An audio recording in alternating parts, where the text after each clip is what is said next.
Marc, chapitre 7.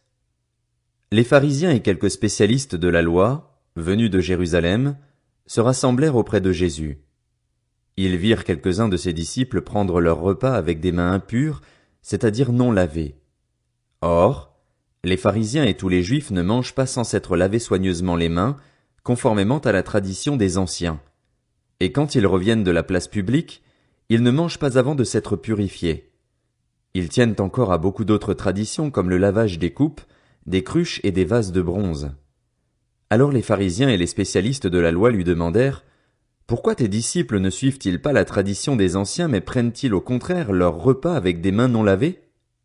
Jésus leur répondit « Hypocrites, Ésaïe a bien prophétisé sur vous, comme il est écrit « Ce peuple m'honore des lèvres, mais son cœur est éloigné de moi. » C'est faussement qu'il m'honore en donnant des enseignements qui sont des commandements humains.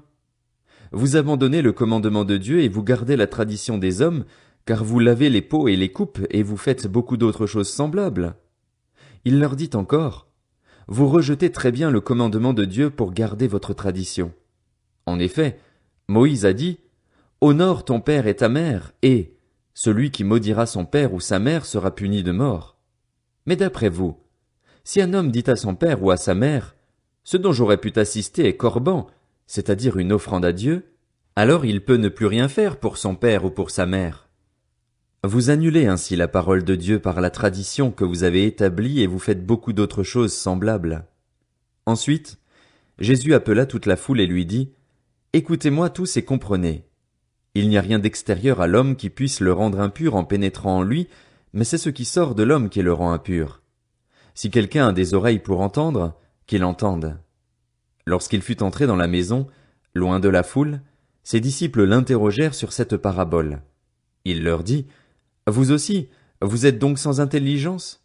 Ne comprenez-vous pas que rien de ce qui, de l'extérieur, entre dans l'homme ne peut le rendre impur? En effet, cela n'entre pas dans son cœur, mais dans son ventre, puis est évacué dans les toilettes. » Il déclarait ainsi que tous les aliments sont purs. Il dit encore, c'est ce qui sort de l'homme qui le rend impur. En effet, c'est de l'intérieur, c'est du cœur des hommes que sortent les mauvaises pensées, les adultères, l'immoralité sexuelle, les meurtres, les vols, la soif de posséder, les méchancetés, la fraude, la débauche, le regard envieux, la calomnie, l'orgueil, la folie.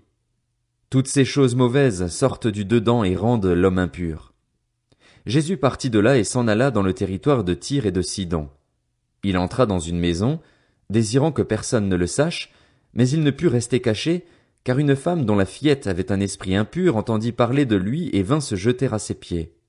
Cette femme était une non-juive d'origine syrophénicienne. Elle le pria de chasser le démon hors de sa fille. Jésus lui dit, « Laisse d'abord les enfants se rassasier, car il n'est pas bien de prendre le pain des enfants et de le jeter aux petits chiens. » Oui, Seigneur, lui répondit-elle, mais les petits chiens, sous la table, mangent les miettes des enfants. Alors il lui dit, à cause de cette parole, tu peux t'en aller. Le démon est sorti de ta fille. Et quand elle rentra chez elle, elle trouva l'enfant couché sur le lit, le démon était sorti. Jésus quitta le territoire de Tyr et revint par Sidon vers le lac de Galilée en traversant la région de la Décapole. On lui amena un sourd qui avait de la difficulté à parler et on le supplia de poser la main sur lui. Il le prit à part loin de la foule, lui mit les doigts dans les oreilles et lui toucha la langue avec sa propre salive. Puis il leva les yeux au ciel, soupira et dit « Ephphatha », c'est-à-dire « Ouvre-toi ». Aussitôt ses oreilles s'ouvrirent, sa langue se délia et il se mit à parler correctement. Jésus leur recommanda de n'en parler à personne, mais plus il le leur recommandait, plus il le proclamait. Rempli d'étonnement, il disait, « Il fait tout à merveille. Il fait même entendre les sourds et parler les muets. »